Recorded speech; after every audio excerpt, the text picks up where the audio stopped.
ಸ್ನೇಹಿತರೆ, ಇವತ್ತಿನ ತರಗತಿಯಲ್ಲಿ ಲಕ್ಷ್ಮೀಶ ಕವಿ ಬರೆದಿರುವ ಜೆಮಿನಿ ಭಾರತದ ಚಂಡಿಯ ಕಥೆಯನ್ನು ಕುರಿತು ಅಥವಾ ಉದ್ದಾಲಕ ಚಂಡಿಯ ಕಥೆಯನ್ನು ಕುರಿತು ಇವತ್ತಿನ ತರಗತಿಯಲ್ಲಿ ಚರ್ಚೆ ಮಾಡೋಣ. ಲಕ್ಷ್ಮೀಶ 16ನೆಯ ಶತಮಾನದ ಕವಿ.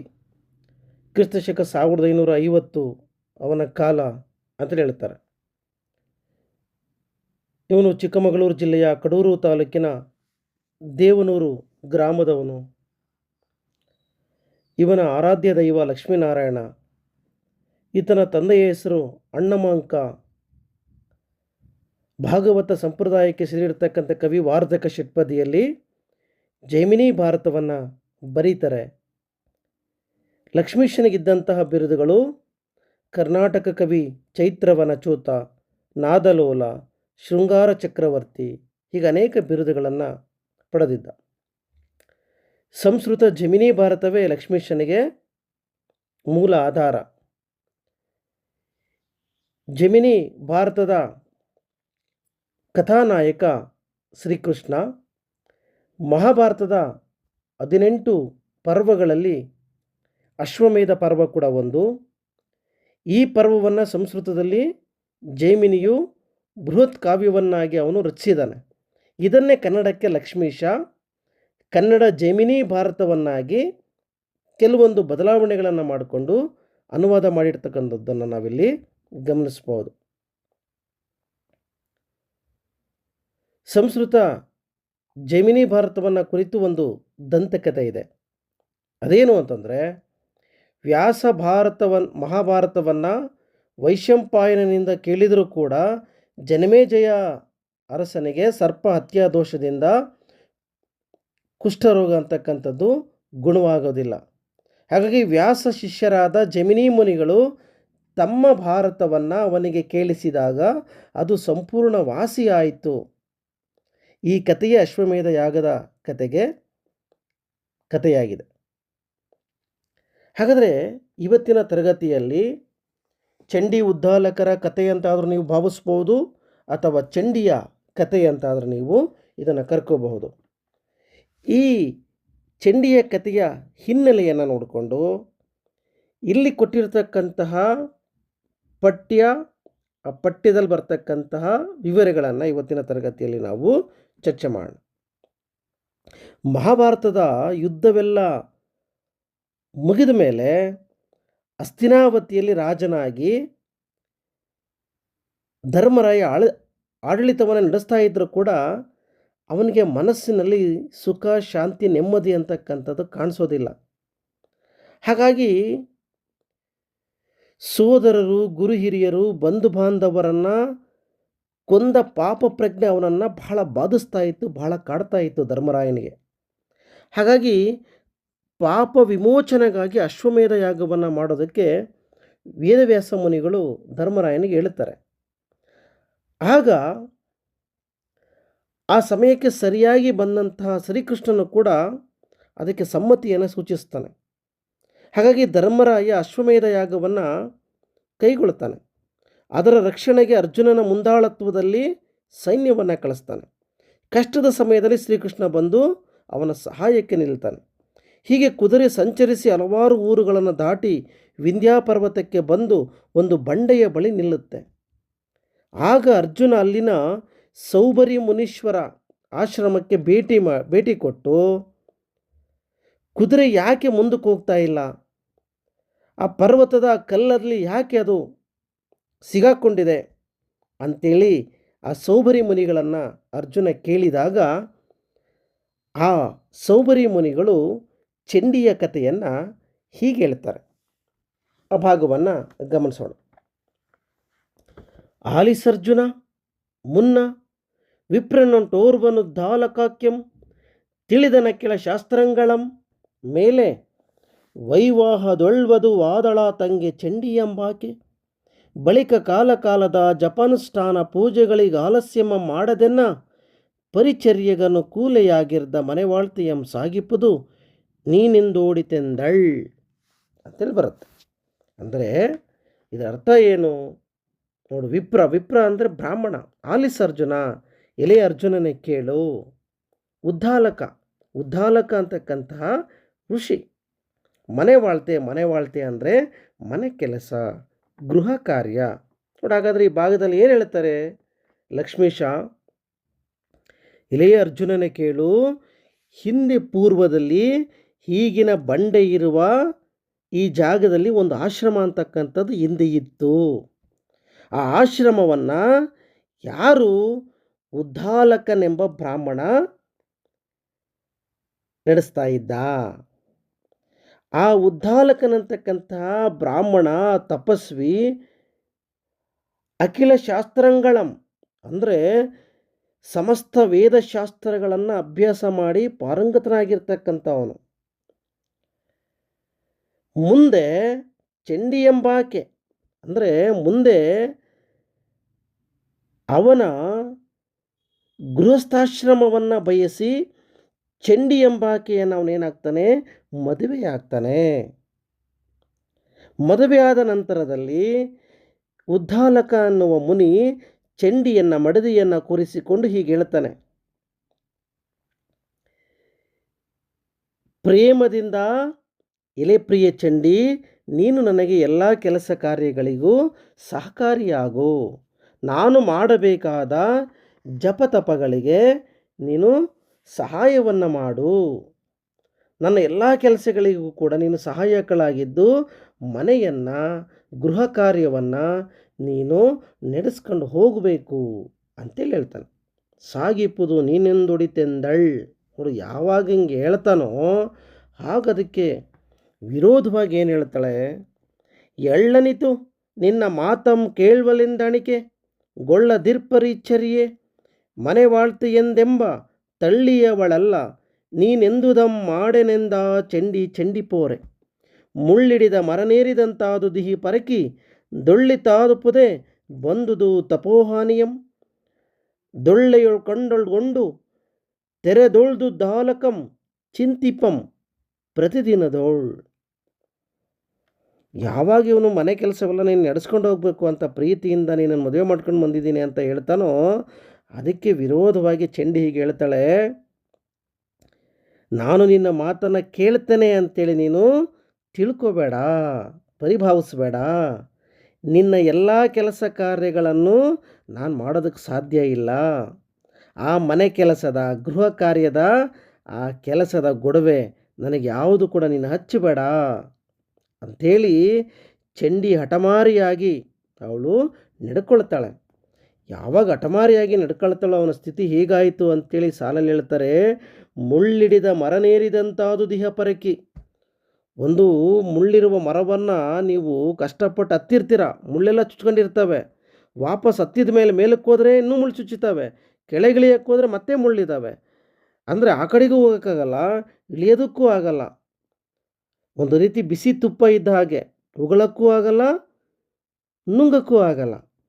ಆ ರೀತಿ ನನ್ನ ಪರಿಸ್ಥಿತಿ ಆಯ್ತಲ್ಲ ಅಂಥೇಳಿ ಉದ್ದಾಲಕನಿಗೆ ಮುಳ್ಳುಗಳಿಂದ ತುಂಬಿರುವ ದೊಡ್ಡ ಹೆಮ್ಮರವನ್ನು ಏರಿದ ಹಾಗೆ ನನ್ನ ಸ್ಥಿತಿ ಆಯ್ತಲ್ಲ. ಹಾಗಾಗಿ ಈ ದಾಂಪತ್ಯ ನನ್ನ ಜೀವನದಲ್ಲಿ ಸುಖವಾಗಿ ನಾನು ಎಲ್ಲ ಕಾರ್ಯಗಳನ್ನು ಮಾಡ್ಕೊಂಡು ಹೋಗ್ಬೋದು ಅನ್ನೋ ಕಾರಣಕ್ಕಾಗಿ ಚಂಡಿಯನ್ನು ಮದುವೆಯಾಗಿ ಬಂದೆ. ಆದರೆ ಈ ದಾಂಪತ್ಯವೇ ನನ್ನ ಜೀವನಕ್ಕೆ, ನನ್ನ ತಪಸ್ಸಿಗೆ ಹಾನಿ ಮಾಡ್ತಾ ಇದೆ, ತೊಂದರೆ ಮಾಡ್ತಾ ಇದೆ.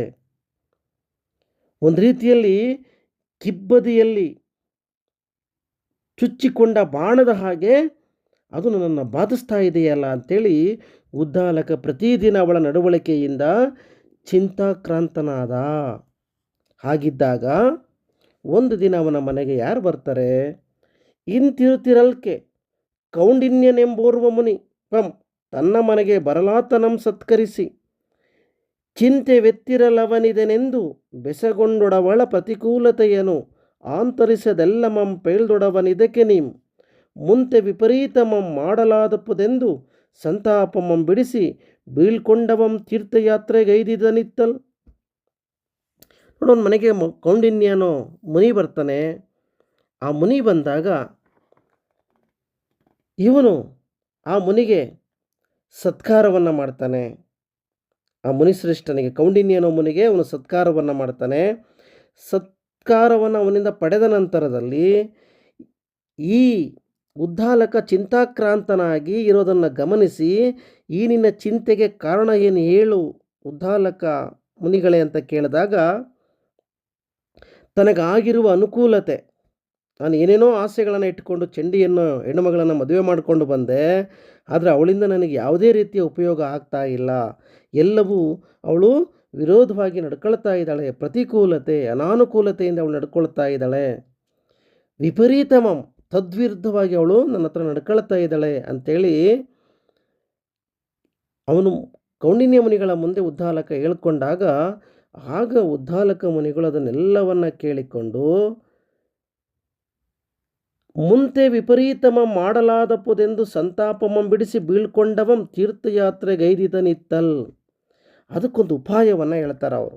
ವಿಪರೀತಮಂ, ನೀನು ಏನೇ ಹೇಳಿದ್ರು ವಿರೋಧವಾಗಿ ನಡ್ಕೊಳ್ತಾ ಇದ್ದಾಳಲ್ಲ, ಹಾಗಾಗಿ ನೀನು ವಿರೋಧವಾಗಿ ನೀನು ಮಾತನಾಡು, ನೀನು ತದ್ವಿರುದ್ಧವಾಗಿ ನಡೆದುಕೋ, ತಲೆ ಕೆಳಗಾಗಿ ಹೇಳು, ಆಗ ನೀನು ಅದರಿಂದ ಹೊರಗೆ ಬರೋದಕ್ಕೆ ಸಾಧ್ಯ ಆಗತ್ತೆ.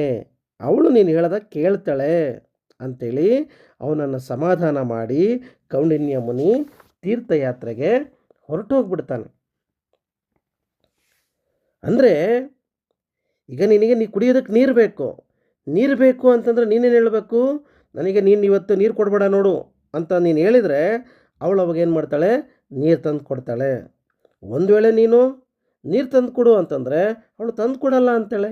ಹಾಗಾಗಿ ನೀನು ವಿರೋಧವಾಗಿ ಹೇಳಬೇಕು ಅನ್ನುವ ಉಪಾಯವನ್ನು ಕೌಂಡಿನ್ಯ ಮುನಿಗಳು ಉದ್ಧಾಲಕನಿಗೆ ಹೇಳಿಕೊಟ್ಟಾಗ, ಮುಂದೆ ಅದರ ಪ್ರಯೋಗವನ್ನು ಉದ್ಧಾಲಕ ಮುನಿ ಹೀಗೆ ಮಾಡ್ತಾನೆ. ಉದ್ಧಾಲಕಂ ಬಳಿಕ ತನ್ನ ಮಂದಿರದೊಳಿರುತ್ತಿದ್ದ ಸಮಯಕ್ಕೆ ಪಿತೃ ಶ್ರಾದ್ದ ದಿವಸಂ ಬಂದೋಡೆದ್ದು ಚಂಡಿಯೊಳನೆಗೆ ನಾಳೆ ಪೈತೃಕಮದಂ ನಾಡಿದಲ್ಲದೆ ಮಾಡೆನ್ ಕದ್ದು ತೆಹೆನದಮ ಧಾನ್ಯ ವ್ರೀಹಿ ಶಾಕಮಂ ಪುದ್ದಲೀಯಂ ಶುದ್ಧ ವಸ್ತುಗಳ ನೊಂದುಮಂ ತದ್ದಿನಕ್ಕೆ ಮರುದಿವಸ ಧೂಳ್ಪೆಳ್ದು ಬಹೆನ ಪಾತ್ರಂಗೆಂದೋಡಿ ತೆಂದಳ್. ನೋಡು ಏನು ಹೇಳ್ತಾನೆ, ಹೀಗೆ ಹೇಳ್ತಾನೆ ಅವನು. ಒಂದು ದಿನ ಉದ್ಧಾಲಕನ ತಂದೆಯ ಶ್ರಾದ್ದದ ಕಾರ್ಯ ಬರುತ್ತೆ. ಅದಕ್ಕೆ ಉದ್ಧಾಲಕ ಹೀಗೆ ಚಂಡಿ ಹತ್ರ ಹೇಳ್ತಾನೆ, ಚಂಡಿ, ನಾಳೆ ನನ್ನ ಅಪ್ಪನ ತಿಥಿ ಶ್ರಾದ್ದ ಇದೆ, ಅದನ್ನು ನಾನು ನಾಡಿದ್ದು ಆಚರಿಸೋಣ ಅಂತ ಇದ್ದೀನಿ. ಈ ಪಿತೃ ಕಾರ್ಯಕ್ಕೆ ಬೇಕಾಗಿರ್ತಕ್ಕಂತಹ ದವಸ ಧಾನ್ಯಗಳು, ನಾನು ಎಂಥ ದವಸ ಧಾನ್ಯಗಳನ್ನು ತರ್ತೀನಿ ಶ್ರಾದ್ದ ಕಾರ್ಯಕ್ಕೆ ಅಂತಂದರೆ, ಹಾಳಾಗಿರುವ ಹುಳ ಬಿದ್ದಿರುವ ದವಸ ಧಾನ್ಯಗಳನ್ನು ತರ್ತೀನಿ. ಉತ್ತಮ ವಸ್ತುಗಳನ್ನು ಒಂದು ಕೂಡ ನಾನು ಪ್ರೀತಿಯಿಂದ ತರೋದಿಲ್ಲ. ಅಷ್ಟೇ ಅಲ್ಲ, ಮಾರನೆಯ ದಿನ ನಾನು ಶ್ರಾದ್ದದ ಭೋಜನಕ್ಕೆ ನಾನು ಅಯೋಗ್ಯ ಬ್ರಾಹ್ಮಣರನ್ನು ಕರೆದು ಅವ್ರಿಗೆ ಊಟಕ್ಕಾಗ್ತೀನಿ ಅಂಥೇಳಿ ಎಲ್ಲವೂ ವಿರೋಧವಾಗಿ ಹೇಳ್ತಾನೆ ಅವನು. ಪೈತೃಕಮದ ಪಿತೃವಿನ ಶ್ರಾದ್ದ ನೋಡು, ಎಂತಹ ಧಾನ್ಯಗಳನ್ನು, ವ್ರೀಹಿ ವ್ರೀಹಿ ಅಂತಂದರೆ ಅಕ್ಕಿ, ಶಾಕಮಂ ತರಕಾರಿಗಳು, ತೆಹೆನದಮಂ ಅಂದರೆ ಕೊಳೆತ ಧಾನ್ಯಗಳು, ಕೆಟ್ಟ ಧಾನ್ಯಗಳು, ಅಕ್ಕಿ ತರಕಾರಿ ಇವೆಲ್ಲ ಹಾಳಾಗಿರ್ತಕ್ಕಂಥವು ತಂದು ನಾನು ಅಡುಗೆ ಮಾಡ್ತೀನಿ. ಇವತ್ತಿದೆ ಅಂತಂದರೆ ನಾನು ನಾಳೆ ಮಾಡ್ತೀನಿ ನಾನು ಅಂತೇಳಿ ಏನು ಮಾಡ್ತಾನೆ ಅವನು ಹೇಳ್ತಾನೆ. ಯಾವಾಗ ನಾಳೆ ಶ್ರಾದ್ದ ಇದ್ದರೆ ನಾಡಿದ್ದು ಮಾಡ್ತೀನಿ, ನಾಡಿದ್ದು ನಾನು ಅಯೋಗ್ಯ ಬ್ರಾಹ್ಮಣರನ್ನು ಕರೆದು ನಾನು ಊಟಕ್ಕಾಗ್ತೀನಿ, ಕೆಟ್ಟ ವಸ್ತುಗಳಂತಂದು ಅಡುಗೆ ಮಾಡ್ತೀನಿ ಅಂತೇಳಿ ಇವನು ಯಾವಾಗ ಅವಳಿಗೆ ಉತ್ತರ ಹೇಳ್ತಾನೋ, ಆಗ ಅವಳು ಹೀಗೆ ಹೇಳ್ತಾಳೆ, ನಾಳೆ ಮಾಡಿಸುವೆನಂ ಪೈತೃಕಮನುತ್ತಮದ ಶಾಲಿಧಾನ್ಯ ವ್ರೀಹಿ ಶಾಕಮಂ ಕೊಂಡು ಬಹೆ ನಾಲಯವನ ಅತಿ ಶುದ್ಧವಾದ ವಸ್ತುಗಳೇನಲ್ಲದೆ ಕುಡೆನಳ್ತಿಯಿಂದೇ ಪೇಳಿಸುವನೆಂದಿನ ದಿನದ ಮೊದಲ ರಾತ್ರಿಯೇ ವಿಶಾಲ ಗುಣ ಸಂಪನ್ನ ವೇದ ಪಾರಂಗತಸು ಶೀಲರಹ ತತ್ಪಾತ್ರಧವನಿಯ ಮರ್ಗೆನಳ್ ಚಂಡಿಗವ ನಿತ್ಯಂದನ್. ಅವಳೇನು ಹೇಳ್ತಾಳೆ, ಅದಕ್ಕೆ ವಿರೋಧವಾಗಿ ಹೇಳ್ತಾಳೆ. ಏನಂತ ಹೇಳ್ತಾಳೆ, ನಾನು ನಾಳೆಯ ದಿನವೇ ನಿಮ್ಮ ತಂದೆ ಶ್ರಾದ್ದವನ್ನು ಮಾಡಿಸ್ತೀನಿ. ಏನು ಮಾಡ್ತೀಯ ಅವಾಗ ನೀನು ನಾಡಿದ್ದು ಮಾಡ್ತೀನಿ ಅಂತ ಹೇಳ್ತೇನೆ. ನೀನು ನಾಡಿದ್ದು ಮಾಡಿದ್ರೆ ನಾನು ನಾಳೆನೇ ಮಾಡಿಸ್ತೀನಿ ನಮ್ಮ ಮಾವೊಂದು ಶ್ರಾದ್ದ ಕಾರ್ಯವನ್ನು. ನೀನು ಕೆಟ್ಟ ಹಾಳಾಗಿರುವ ದವಸ ಧಾನ್ಯಗಳನ್ನು ತಂದು ಅಡುಗೆ ಮಾಡ್ತೀನಿ ಅಂತ ಹೇಳ್ತೀಯ. ನಾನು ಉತ್ತಮ ಶುದ್ಧವಾಗಿರುವ ಅಕ್ಕಿ ಧಾನ್ಯಗಳನ್ನು ತಂದು ತರಕಾರಿಗಳನ್ನು ತಂದು ನಾನು ಅಡುಗೆ ಮಾಡ್ತೀನಿ. ನೀನು ರಾತ್ರಿ ಅಯೋಗ್ಯ ಬ್ರಾಹ್ಮಣರನ್ನು ಕರೆದು ಊಟ ಹಾಕ್ತೀನಿ ಅಂತ ಹೇಳ್ತೀಯಾ ನಾಡಿದ್ದು? ನಾನು ನಾಳೆ ಸಂಜೆಯೇ ರಾತ್ರಿಯೇ ನಾನು ವೇದಾಧ್ಯಯನ ಸಂಪನ್ನರಾಗಿರುವ, ವಿಶಾಲ ಗುಣ ಸಂಪನ್ನರಾಗಿರುವ ಉತ್ತಮ ಬ್ರಾಹ್ಮಣರನ್ನು ಕರೆದು ಅವರಿಗೆ ನಾನು ಭೋಜನಕ್ಕೆ ನಾನು ಒಳಪಡಿಸ್ತೇನೆ, ಭೋಜನವನ್ನು ಹಾಕ್ತೇನೆ ಅಂಥೇಳಿ ಹೇಳ್ತಾಳೆ. ಅಂದರೆ ಇಲ್ಲಿ ಪರಿಸ್ಥಿತಿ ಹೆಂಗಾಯಿತು ಅಂತಂದರೆ, ರೋಗಿ ಬಯಸಿದ್ದು ಹಾಲು ಅನ್ನ, ವೈದ್ಯರು ಹೇಳಿದ್ದು ಹಾಲು ಅನ್ನೋ ಹಾಗೆ ಉದ್ದಾಲಕನಿಗೆ ತನ್ನ ಮನಸ್ಸಲ್ಲಿ ಏನೇನಾಗಬೇಕಾಗಿತ್ತು ಅದು ಇಲ್ಲಿ ನೆರವೇರಿತು. ಮನಸ್ಸಿನ ಒಳಗೆ ಸಂತೋಷಪಟ್ಟ, ಅದರ ಹೊರಗಡೆಗೆ ವಿರೋಧವಾಗಿ ನಡ್ಕಂಡ. ಆ ವಿರೋಧವೇ ಈಗ ಅವನಿಗೇನಾಗ್ತಾ ಇದೆ ಅಂದ್ಕೊಂಡ ಹಾಗೆ ಆಗ್ತಾ ಇದೆ. ತಿರುಗಿ ಮುಂದಿನ ಪದ್ಯ. ಆದೊಡೆ ಕುತೂಪ ಕಾಲಮಂ ಬಿಡುವೆ ನರ್ಚನೆಯೋ ಲಾದರಿಸೆ ನಾಂ ಬಂದ ವಿಪ್ರರಂ ಪಾಕದ ನವೋದನ ಸುಪಾಯಸ ಗುಡಾಜ್ಯ ಮಧುತೈಲ ಮೃದುಭಕ್ಷ್ಯ ಭೋಜ್ಯಾದಿಗಳನ್ನು ಸ್ವಾದುಫಲ ಶರ್ಕರೆ ವಿನೂತ ಶಾಖ ನಿರ್ಮಲ ಪಯೋದದಿಗಳಂ ಸುತಿತ ಮಾಗದಂತೆ ಸಂಪಾದಿಸಿ ಪಿತೃ ಶಾರ್ಧಮ ಮಾಡಿ ವಸ್ತ್ರ ದಕ್ಷಿಣೆಗಳಂ ಕೊಡೆನೆಂದನ್. ಮುಂದೆ ಆದರೆ ಚಂಡಿ ಕೇಳು, ಮತ್ತೆ ಇವನು ಹೇಳ್ತಾ ಇದ್ದಾನೆ, ನಾನು ಕುತೂಪ ಅಂತಂದರೆ ಶ್ರಾದ್ದದ ಮುಹೂರ್ತ ಕಾಲ, ಶ್ರೇಷ್ಠ ಕಾಲ ಅಂತ ಕರಿತೀವಿ. ಕುತೂಪವೆಂಬ ಶ್ರಾದ್ದ ಮುಹೂರ್ತ ಕಾಲವನ್ನು ಮೀರಿ ನಾನು ಶ್ರಾದ್ದವನ್ನು ನಡೆಸ್ತೇನೆ. ನಾನು ಇನ್ ಟೈಮಿಗೆ ಸರಿಯಾದ ಸಮಯಕ್ಕೆ ನಾನು ಶ್ರಾದ್ದದ ಕಾರ್ಯವನ್ನು ಮಾಡಲ್ಲ. ಆ ಟೈಮ್ ಮುಗಿದ್ಮೇಲೆ ನಾನು ಶ್ರಾದ್ದ ಕಾರ್ಯವನ್ನು ಮಾಡ್ತೀನಿ ಅಂಥೇಳಿ ಚಂಡಿಗೆ ಹೇಳ್ತಾ ಇದ್ದಾನೆ. ಅಷ್ಟೇ ಅಲ್ಲ, ಬಿಸಿಯಾದ ಅನ್ನ, ಒಳ್ಳೆಯ ಪಾಯಸ, ಬೆಲ್ಲ, ತುಪ್ಪ, ಜೇನುತುಪ್ಪ, ಎಣ್ಣೆ, ಭಕ್ಷ್ಯ, ಭೋಜ್ಯ ಮೊದಲಾದವನ್ನು ರುಚಿಕರವಾಗಿರ್ತಕ್ಕಂತಹ ಹಣ್ಣು, ಸಕ್ಕರೆ, ಪರಿಶುದ್ಧವಾಗಿರ್ತಕ್ಕಂಥ ಹಾಲು, ಮೊಸರು ಇವೆಲ್ಲವುಗಳನ್ನೆಲ್ಲ ಕೆಡದಂತೆ ಸಂಗ್ರಹಿಸಿ ಸಿದ್ಧಪಡಿಸಿ ಹೇಳ್ತಾನೆ ಅವನು.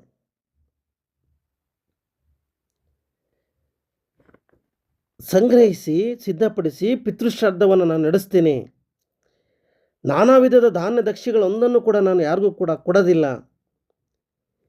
ಹೀಗೆ ಈ ರೀತಿಯಲ್ಲಿ ನಾನು ಪಿತೃಶ್ರಾದ್ದವನ್ನು ನಡೆಸ್ತೀನಿ ಅಂಥೇಳಿ ಉದ್ದಾಲಕ ಹೇಳಿದಾಗ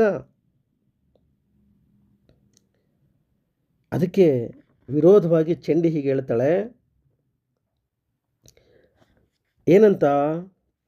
ಎಂದೊಡೆ ಕುತೂಪ ಕಾಲಮ ಮೀರಲಿಯೇ ನಾಂ ಬಂದ ವಿಪ್ರರನ್ನು ಆಧರಿಸಿ ಪೂಜೆ ಗೈಸದಿಂದಿರೆ ನಿಂದೊಲ್ಲೆನೆಂದೊಕ್ಕಣಿಸಿ ನಿತನೆಲ್ಲಮಂ ಸಂಪಾದಿಸದೆ ಮಾಣೆನ್ ತಂದಮಲ ವಸ್ತ್ರ ತಾಂಬೂಲ ವರದಕ್ಷಿಣೆಗಳಿಂದೆ ಸತ್ಕರಿಸಿ ಕಳುಹಿಸದೆ ಬಿಡನೆನ್ನುತ್ತ ನಲ ವಿಂದೋದ ವಿಸಿದಳ ಕಿಳ ಸದ್ಭ್ರವ್ಯಮಂ ಬಳಿಕ ಚಂಡಿ ಪಾಕಂಗೈದಳ್. ಮಲವಸ್ತ್ರ, ಮಡಿಬಟ್ಟೆ,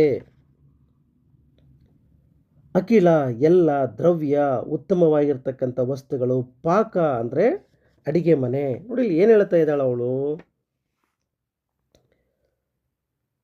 ನಾನು ಶ್ರಾದ್ದದ ಮುಹೂರ್ತವನ್ನು ಕುತೂಪ ಕಾಲದಲ್ಲಿ, ಶ್ರೇಷ್ಠ ಕಾಲದಲ್ಲಿ ಯಾವಾಗ ಮಾಡಬೇಕು ಶ್ರಾದ್ದ ಕಾರ್ಯ ಅಂತಿದೆಯೋ ಆವಾಗಲೇ ಮಾಡಿಸ್ತೀನಿ ನಾನು, ನೀನೇನು ಮಾಡ್ತೀಯ ಅಂತೇಳಿ ಚಂಡಿ ವಿರೋಧವಾಗಿ ಹೇಳ್ತಾ ಇದ್ದಾಳೆ. ಆದರೆ ಅವನಿಗೆ ಆಗಬೇಕಾಗಿದ್ದು ಅದೇ ಸಮಯಕ್ಕೆ ಆಗಬೇಕಾಗಿತ್ತು. ಆದರೆ ಆ ಸಮಯದಲ್ಲಿ ಮಾಡಲ್ಲ ಅಂತಂದ. ಆದರೆ ಚಂಡಿ ಅದೇ ಸಮಯದಲ್ಲೇ ನಾನು ಮಾಡ್ತೇನೆ, ಅದೇ ಸಂದರ್ಭದಲ್ಲೇ ನಾನು ಬ್ರಾಹ್ಮಣರನ್ನು ಕರೆಸಿ ಅವರನ್ನು ನಾನು ಗೌರವಿಸ್ತೀನಿ, ಒಳ್ಳೆಯ ವಸ್ತುಗಳನ್ನು ಕೊಟ್ಟು ಅವರಿಗೆ ಸನ್ಮಾನವನ್ನು ಮಾಡ್ತೀನಿ, ಮಡಿಬಟ್ಟೆಯನ್ನು ಉಟ್ಕೊಂಡು ತಾಂಬೂಲ ದಕ್ಷಿಣೆಗಳಿಂದ ಅವರನ್ನು ಸತ್ಕರಿಸಿ ನಾನು ಕಳುಹಿಸದೆ ಬಿಡುವುದಿಲ್ಲ ಅಂಥೇಳಿ ಬಹಳ ಸಂತೋಷವಾಗಿ ಅವಳು ಪಾಕಶಾಲೆಗೆ ಅಂತಂದರೆ ಅಡುಗೆ ಮನೆಗೆ ಹೋಗ್ತಾಳೆ. ನಾಳೆ ದಿನ ಎಲ್ಲ ಕೆಲಸವನ್ನು ನಾನೇ ಸರಿಯಾದ ಟೈಮಿಗೆ ಆ ಶ್ರಾದ್ದ ಕಾರ್ಯವನ್ನು ಮಾಡಿಸ್ತೀನಿ ಅಂಥೇಳಿ ಬ್ರಾಹ್ಮಣರಿಗೆ ಗೌರವಿಸ್ತೀನಿ, ಮಡಿಬಟ್ಟೆ ತಾಂಬೂಲ ದಕ್ಷಿಣೆಗಳಿಂದ ಸತ್ಕರಿಸ್ತೀನಿ ಅಂತ ಹೇಳಿ ಹೊರಟು ಹೋದಾಗ ಆಗ ಅವನು ಹೇಳ್ತಕ್ಕಂಥ ಮಾತು, ಖಂಡನಿ ತೆರನುದ್ದಾಲಕಂ ಸಂತಸಂ ಗೊಂಡು ಮನದೊಳ್ಪರಗೆ ತಾನೊಪ್ಪದವನಾಗಿ ಚಂಡಿ ಪೇಳಿದವಳು ಆ ಶ್ರಾದ್ದಮಂ ಮಾಡಿ ಸಂಪ್ರೀತಿಯಂ ವಿಪರೀತದ ತೊಂಡು ತೊಳಸಂ ಮರೆದು ಕರ್ಮಾಂಗಮಾಗಿರ್ದ ಪಿಂಡಮಂ ತೆಗೆದು ಮಡಿಬಿನೊಳೆ ಆಯ್ಕೆಂದೊಡು ದಂಡದಿಂದೆತ್ತಿ ಬೀದಿಗೆ ಬಿಸುಡಲಾ ದ್ವಿಜಂ ರೋಷಭೀಷಣನಾದನು. ಹೊಳೆ, ಹೊಳೆ ಅಂತಂದರೆ ನೀವು ನದಿ, ಹೊಳೆ. ವಿಪರೀತ ಅಂದರೆ ವಿರುದ್ಧವಾಗಿ ಮಾತಾಡಬೇಕಾಗಿತ್ತು, ಆದರೆ ವಿರೋಧವಾಗಿ ಮಾತನಾಡೋದನ್ನು ಅವನು ಮರೆತು ಬಿಟ್ಟ. ಹಾಗಾಗಿ ಏನಾಯಿತು ಎಡವಟ್ಟು ಅನ್ನೋದನ್ನು ಈ ಪದ್ಯ ಭಾಗ, ಬಹಳ ಮುಖ್ಯವಾಗಿರ್ತಕ್ಕಂಥ ಈ ಪದ್ಯ ಭಾಗದಲ್ಲಿ ಅವಳು ಏನು ಮಾಡಿಬಿಟ್ಲು, ಇವನು ವಿರೋಧವಾಗಿ ಹೇಳಬೇಕಾಗಿತ್ತು, ಆದರೆ ವಿರೋಧವಾಗಿ ಹೇಳೋದನ್ನು ಮರೆತು ಬಿಟ್ಟ ಉದ್ದಾಲಕ. ಆ ಸಂದರ್ಭದಲ್ಲಿ ಶ್ರಾದ್ದ ಕಾರ್ಯ ಮಾಡಿ ಇನ್ನೇನು ಕೊನೆಗೆ ಹವಿಸ್ಸನ್ನು ಅರ್ಪಿಸಬೇಕು, ಪಿಂಡವನ್ನು ತಗೊಂಡೋಗಿ ನದಿಗೆ ಹಾಕಬೇಕು, ಇವನು ಅದನ್ನು ಹೇಳಬೇಕು. ಆಗ ಏನಾಯಿತು ಅಂತಂದರೆ ಈ ಭಾಗ ಹೇಳ್ತಾ ಇದೆ, ಶ್ರಾದ್ದ ಕಾರ್ಯ ನಡೆಯುತ್ತೆ. ಸಂತೋಷದಿಂದ ಮೇಲ್ನೋಟಕ್ಕೆ ಅವನು ವಿರೋಧವಾಗಿ ನಡ್ಕೊಂಡ್ರೂ ಕೂಡ ಮನಸ್ಸೊಳಗಡೆಗೆ ಅವನು ಅಂದ್ಕೊಂಡಾಗೆ ಎಲ್ಲ ಕೆಲಸ ಆಗ್ತಾ ಇದೆ. ಹಾಗಾಗಿ ಚಂಡಿಯು ಕೂಡ ಹೇಳಿದಂತೆ ಅವಳು ಎಲ್ಲ ಶ್ರಾದ್ದ ಕಾರ್ಯವನ್ನು ಮಾಡಿದ್ಲು, ಬ್ರಾಹ್ಮಣರಿಗೆಲ್ಲ ಸನ್ಮಾನಿಸಿದ್ಲು, ಎಲ್ಲವನ್ನು ಕೊಟ್ಟಳು. ಆದರೆ ವಿರೋಧವಾಗಿ ಹೇಳೋ ಬದಲು ಅವನೇನು ಮಾಡ್ದ, ಮರೆತುಬಿಟ್ಟು ಶ್ರಾದ್ದ ಕರ್ಮಕ್ಕೆ ಸೇರಿರ್ತಕ್ಕಂತಹ ಪಿಂಡವನ್ನು ತೆಗೆದುಕೊಂಡು ಅವಳು ಕೈ ಕೊಟ್ಟುಬಿಟ್ಟು ಇದನ್ನು ತಗೊಂಡೋಗಿ ಮಡು ಹೊಳೆಯಲ್ಲಿ ಬಿಟ್ಟು ಬಾ ಅಂತ ಹೇಳ್ಬಿಟ್ಟ. ಇವಳೇನು ಮಾಡಿದ್ಲು, ಒಳಗಾಗ್ಬಾ ಅಂತೇಳಿದಾನಲ್ಲ ಅಂಥೇಳಿ ಆ ಪಿಂಡವನ್ನು ಎತ್ತಿ ತಗೊಂಡೋಗ್ಬಿಟ್ಟು ಏನು ಮಾಡ್ತಾಳೆ, ರಸ್ತೆಗೆ ಬಿಸಾಕಿ ಬಂದುಬಿಡ್ತಾಳೆ. ಇವನು ರಸ್ತೆಗೆ ಬಿಸಾಕು ಅಂತಿದ್ರು ಅವಳು ತಗೊಂಡೋಗಿ ನೀರಿಗೆ ಬಿಡ್ತಾ ಇದ್ಲು. ಆದರೆ ಇವನೇನು ಮಾಡಿಬಿಟ್ಟ ಉದ್ದಾಲಕ, ಅವಳೆಲ್ಲ ಕೆಲಸ ಮಾಡಿದ್ಲು, ಎಲ್ಲ ಅನ್ಕೊಂಡಂಗೆ ಆಗಿಬಿಡ್ತು. ಆ ಸಂತೋಷದಲ್ಲಿ ಆ ಖುಷಿ ಸಂದರ್ಭದಲ್ಲಿ ವಿರೋಧವಾಗಿ ಹೇಳೋದನ್ನು ಮರೆತು ಬಿಟ್ಟ. ಹಾಗಾಗಿ ಅವಳಿಗೆ ಹೋಗ್ಬಿಟ್ಟು ಹೊಳೆಯಲ್ಲಿ ನೀನು ಶ್ರಾದ್ದದ ಪಿಂಡವನ್ನು ಬಿಟ್ಟು ಬಾ ಅಂತಂದ. ಆದರೆ ಅವಳು ವಿರೋಧವಾಗಿ ಅಲ್ಲಿ ಬಿಡದಳೆ, ರಸ್ತೆಗೆ ಹೋಗಿ ತಗೊಂಡೋಗಿ ಪಿಂಡವನ್ನು ಅದೇ ಬಂದುಬಿಡ್ತಾಳೆ. ಯಾವಾಗ ಈ ಕಾರ್ಯವನ್ನು ಗಮನಿಸ್ತಾನೋ ಬೀದಿಗೆ ಬಿಸುಡಲಾ ದ್ವಿಜಂ ರೋಷಭೀಷಣನಾದನು. ಹೀಗೆ ಶ್ರಾದ್ದ ಕಾರ್ಯ ಅಂತಕ್ಕಂಥದ್ದು ವ್ಯರ್ಥವಾಯಿತು ಅನ್ನೋದು ಅವನಿಗೆ ಗೊತ್ತಾದ ಕೂಡಲೇ ದ್ವಿಜ ಬ್ರಾಹ್ಮಣನಾಗಿರುವ ಉದ್ದಾಲಕ ಸಿಟ್ಟು ಮಾಡ್ಕೊಳ್ತಾನೆ. ಕೋಪದಿಂದ ಕೆಂಡವಾಗಿ ಹೀಗೆ ಅವಳಿಗೆ ಶಾಪ ಕೊಡ್ತಾನೆ. ಆ ಶಾಪದ ಮುಂದಿನ ಸಾಲುಗಳೆಲ್ಲತವೆ. ಎಲೆಗೆ ನಿನ್ನೊಡನೆ ನಾನೆಂ ಅರಿಯ ಹೋರುವೆಂ, ಚಲಿತನ ಕಲಿಸಿದೆ ನಾನಾರೆಯಾಗಿ ಹೋಗೆಂದು ಸೆಲೆಮೊಳಿದು ಶಾಪವಂ ಕೊಟ್ಟು ಕಾರುಣ್ಯದಿಂದ ದ್ವಿಜಂ ಕೂಡೆ ತಿಳಿದು ಕೆಲವು ಕಾಲಕ್ಕೆ ನಿನ್ನೊಳದ್ವರ ಹಯಂ ಬಂದು ನೀಲಲರ್ಜುನಂ ಬಿಡಿಸಿದೊಡೆ ಮೋಕ್ಷಮಹುದೆಂದು ತೊಲಗಿದಂ ಸನ್ಯಾಸಕ ವನತ್ತಲವನಿಯೋಳ್ ಕಲ್ಲಾದಳಿ ಒಳಿತ್ತಲ್ ಅಂತ ಬರುತ್ತೆ ಪದ್ಯ. ಚಲಿತನ ಕಲಿಸದೆ ಅಂದರೆ ನಿನ್ನ ಚಂಡಿತನವನ್ನು ಸಹಿಸ್ಕೊಳ್ಳೋಕ್ಕಾಗಲ್ಲ ಅಂತ. ಇಲ್ಲಿ ಸೆಲೆ ಮುಳಿದು ಅಂದರೆ ಕಲ್ಲಾಗು ಅಂತಕ್ಕಂಥ ಶಾಪವನ್ನು ಕೊಡ್ತಕ್ಕಂಥದ್ದು. ಸೆಲೆ ಅಂದರೆ ಕಲ್ಲು. ದ್ವರಹಯಂ, ಹಯ ಅಂತಂದರೆ ಇಲ್ಲಿ ಅಶ್ವ, ದ್ವಿಜ ಅಂದರೆ ಆಗಲೇ ಹೇಳಿದ್ದೀನಿ ಬ್ರಾಹ್ಮಣ. ಹಾಗಾದರೆ ಈ ಪದ್ಯ ಏನು ಹೇಳ್ತಾ ಇದೆ, ಇಲೇ ಚಂಡಿ ನಿನ್ನೊಡನೆ ನಾನು ಇನ್ನೆಷ್ಟು ಸಮಯ ಹೀಗೆ ಹೆಣಗಾಡಲಿ, ನಿನ್ನ ಚಂಡಿತನವನ್ನು ನಾನಿನ್ನೂ ಸಹಿಸ್ಕೊಳ್ಳೋದಕ್ಕೆ ಸಾಧ್ಯನೇ ಇಲ್ಲ, ಈ ಕೂಡಲೇ ನೀನು ಕಲ್ಲಾಗಿ ಹೋಗು ಅಂತೇಳಿ ಹಿಂದೆ ಮುಂದೆ ಯೋಚನೆ ಮಾಡದೆ ಅತ್ಯಂತ ಕೋಪಿಷ್ಠನಾಗಿರ್ತಕ್ಕಂಥ ಉದ್ದಾಲಕ ತನ್ನ ಹೆಂಡತಿಯಾಗಿರುವ ಚಂಡಿಗೆ ಕಲ್ಲಾಗಿ ಹೋಗು ಅನ್ನುವ ಶಾಪವನ್ನು ಕೊಡ್ತಾನೆ. ಶಾಪ ಕೊಟ್ಟಾದ್ಮೇಲೆ ಅವಳು ದುಃಖಿತಳಾಗ್ತಾಳೆ, ಕೇಳ್ಕೊಳ್ತಾಳೆ. ಆಗ ಅವನಿಗೆ ಅವಳ ಮೇಲೆ ಕರುಣೆ ಬರುತ್ತೆ. ಆಗ ಬ್ರಾಹ್ಮಣನು ಭವಿಷ್ಯದ ಜ್ಞಾನವನ್ನು ಮುಂದಿನದನ್ನು ತಿಳ್ಕೊಂಡು ಅವನಿಗೆ ಅದರ ಪರಿಹಾರವನ್ನು ಅವಳಿಗೆ ಹೇಳ್ತಾನೆ. ಸ್ವಲ್ಪ ಕಾಲದಲ್ಲಿ ಒಂದು ಯಜ್ಞದ ಅಶ್ವ ಅಂತಕ್ಕಂಥದ್ದು ಇಲ್ಲಿ ಬರುತ್ತೆ. ಈಗ ನೀನು ಕಲ್ಲಾಗಿ ಬಿದ್ದಿದೆಯಲ್ವಾ, ನಿನಗೆ ಬಂದದು ತನ್ನ ಮೈಯನ್ನು ಉಜ್ಕೊಂಡಾಗ ಅದು ನಿನ್ನ ಕಲ್ಲಿನ ಒಳಗೆ ಆ ಅಶ್ವ ಅಂತಕ್ಕಂಥದ್ದು ಸಿಗಾಕೊಳ್ಳುತ್ತೆ. ಹಾಗಾಗಿ ಅದನ್ನು ಬಿಡಿಸ್ಕೊಳ್ಳೋದಕ್ಕೆ ಸಾಧ್ಯ ಆಗಲ್ಲ ಅದರ ಕೈಲಿ. ಆಗ ಅದರ ಹಿಂದುಗಡೆಗೆ ಅರ್ಜುನ ಬಂದಿರ್ತಾನೆ. ಅವನು ಬಂದು ಮುಟ್ಟಿದ ಕೂಡಲೇ ಅಶ್ವವೂ ಬಿಡಿಸಿಕೊಳ್ಳುತ್ತೆ, ನೀನು ಕೂಡ ಶಾಪ ವಿಮೋಚನೆಯನ್ನು ಪಡ್ಕೊಳ್ತೀಯಾ ಅಂತ ಹೇಳಿಬಿಟ್ಟು ಅವನು ಸನ್ಯಾಸಕ್ಕೆ ಹೊರಟೋಗ್ಬಿಡ್ತಾನೆ. ಹಾಗಾಗಿ ಅವಳು ಕಲ್ಲಾಗಿ ಹಾಗೆ ಉಳ್ಕೊಂಡು ಬಿಡ್ತಾಳೆ. ಇದನ್ನು ಸೌಭರಿ ಮುನಿಗಳು ಅರ್ಜುನನಿಗೆ ಎಲ್ಲ ವಿಚಾರವನ್ನು ತಿಳಿಸಿದಾಗ ಆ ನಂತರದಲ್ಲಿ ಅರ್ಜುನ ಬಂದು ಆ ಅಶ್ವವನ್ನು ಮುಟ್ಟಿದ ಕೂಡಲೇ ಅಶ್ವವು ಕಲ್ಲಿನಿಂದ ಬಿಡಿಸಿಕೊಂಡದು ಹೊರಗಡೆ ಬರುತ್ತೆ. ಕಲ್ಲಾಗಿರ್ತಕ್ಕಂತಹ ಚಂಡಿ ಮತ್ತೆ ಅವಳು ವಾಸ್ತವ ರೂಪವನ್ನು ಪಡ್ಕೊಂಡು ಅವಳು ಹೊರಟು ಹೋಗ್ತಾಳೆ.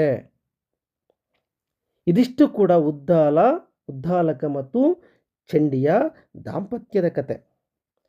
ಈ ಕಥೆಯಲ್ಲಿ ಬದುಕಿನ ಕೆಲಸ ಕಾರ್ಯಗಳನ್ನು ಶ್ರದ್ಧೆ ಮತ್ತು ಭಕ್ತಿಯಿಂದ ಮಾಡ್ತಕ್ಕಂಥದ್ದು ಮನುಷ್ಯನ ಅಥವಾ ಮಾನವತ್ವದ ಒಂದು ಸಹಜ ಗುಣ ಅನ್ನೋದನ್ನು ಹೇಳುತ್ತೆ. ಅದನ್ನು ಮರೆತು ಹಠಮಾರಿಯಾದರೆ, ಸರಿಯಾಗಿ ನಾವು ನಡ್ಕೊಳ್ಳದೇ ಇದ್ದರೆ ಚಂಡಿಗೆ ಆದಂತಹ ಗತಿಯೇ ಎಲ್ರಿಗೂ ಕೂಡ ಆಗುತ್ತೆ ಅನ್ನೋದನ್ನು ಒಂದು ನೀತಿಯನ್ನು ಈ ಕಥೆ ಹೇಳುತ್ತೆ. ಹಾಗಾಗಿ ಒಳ್ಳೆಯದು ಮತ್ತು ಕೆಟ್ಟದರ ನಡುವಿನ ವ್ಯತ್ಯಾಸವನ್ನು ತೋರಿಸುವ ಮತ್ತು ಮಾನವರಾಗಿ ಸಹಾನುಭೂತಿಯಿಂದ ಬದುಕಬೇಕು ಅನ್ನೋದನ್ನು ಇಲ್ಲಿ ಲಕ್ಷ್ಮೀಶ ಕವಿ ಚಂಡಿಯ ಪಾತ್ರದ ಮೂಲಕ ಚಿತ್ರಿಸಿರ್ತಕ್ಕಂಥದ್ದನ್ನು ನಾವಿಲ್ಲಿ ನೋಡ್ಬೋದು.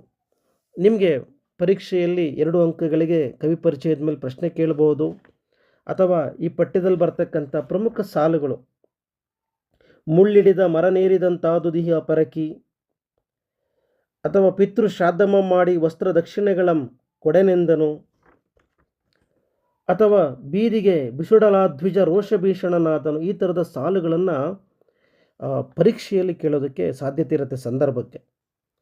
ದೀರ್ಘ ಪ್ರಶ್ನೆಗಳನ್ನು ನೀವು ಗಮನಿಸೋದಾದರೆ, ಉದ್ದಾಲಕ ಮುನಿಯು ಚಂಡಿಗೆ ಶಾಪ ನೀಡಿದ ಪ್ರಸಂಗವನ್ನು ವಿವರಿಸಿ ಅಂತ ಕೇಳಬಹುದು, ಅಥವಾ ಚಂಡಿ ಶಾಪ ವಿಮೋಚನೆಗೊಂಡ ಬಗೆಯನ್ನು ತಿಳಿಸಿ ಅಂತ ಕೇಳಬಹುದು. ಚಂಡಿ ಉದ್ದಾಲಕರ ದಾಂಪತ್ಯ ವೈಪರೀತ್ಯವನ್ನು ಕುರಿತು ಚರ್ಚಿಸಿ. ಈ ಥರದಲ್ಲಿ ದೀರ್ಘ ಪ್ರಶ್ನೆಗಳನ್ನು ಕೇಳೋ ಸಾಧ್ಯತೆ ಇರುತ್ತೆ. ಹಾಗಾಗಿ 2 ಅಂಕಗಳಿಗೆ, ಸಂದರ್ಭಕ್ಕೆ, ದೀರ್ಘ ಪ್ರಶ್ನೆಗಳಿಗೆ ಈ ಪಠ್ಯಭಾಗದಿಂದ ಕೇಳುವ ಸಾಧ್ಯತೆ ಇರುತ್ತೆ. ಆರಂಭದಲ್ಲಿ ಅರ್ಜುನನಿಗೆ ಕಥೆ ಹೇಳುತ್ತಕ್ಕಂಥ ಮುನಿ ಸೌಭರಿ ಮುನಿಗಳು, ಉದ್ದಾಲಕ ಮದುವೆ ಆಗ್ತಕ್ಕಂಥದ್ದು ಚಂಡಿ ಅಂತಕ್ಕಂಥ ಹೆಣ್ಣುಮಗಳನ್ನು ಅವಳು ವಿರೋಧವಾಗಿ ನಡ್ಕೊಂಡಾಗ ಅದರಿಂದ ಹೊರಗಡೆ ಬರೋದಕ್ಕೆ ಸಹಾಯವನ್ನು ಮಾಡ್ತಕ್ಕಂಥದ್ದು ಕೌಂಡಿನ್ಯ ಮುನಿಗಳು. ಆದರೆ ವಿರೋಧವಾಗಿ ಹೇಳೋದನ್ನು ಮರೆತಾಗ ಅವಳು ಮಾಡಿರ್ತಕ್ಕಂತಹ ಆ ಘಟನೆ, ಅದರಿಂದ ಅವನು ಕೋಪಗೊಳ್ತಕ್ಕಂಥದ್ದು, ಆನಂತರ ಶಾಪಗ್ರಸ್ತಳಾಗ್ತಕ್ಕಂಥದ್ದು. ನಾವು ಚಂಡಿಯ ಕಥೆಯ ಹಾಗೆ ನಾವು ಅಹಲ್ಯೆಯ ಕಥೆಯನ್ನು ಕೂಡ ನಾವಿಲ್ಲಿ ಹೋಲಿಕೆಯನ್ನು ಮಾಡಬಹುದು. ಇಲ್ಲಿ ಅರ್ಜುನನಿಂದ ಅವಳು ಮೋಕ್ಷವನ್ನು ಪಡೆದರೆ, ಅಲ್ಲಿ ಅಹಲ್ಯೆ ರಾಮನ ಪಾದಸ್ಪರ್ಶದಿಂದ ಅವಳು ಶಾಪ ವಿಮೋಚನೆಗೊಳ್ತಕ್ಕಂಥದ್ದನ್ನು ನಾವಿಲ್ಲಿ ಗಮನಿಸ್ತೀವಿ. ಮುಂದಿನ ತರಗತಿಯಲ್ಲಿ ಮತ್ತೊಂದು ಪಠ್ಯವನ್ನು ಕುರಿತು ಚರ್ಚೆ ಮಾಡೋಣ. ನಮಸ್ಕಾರ.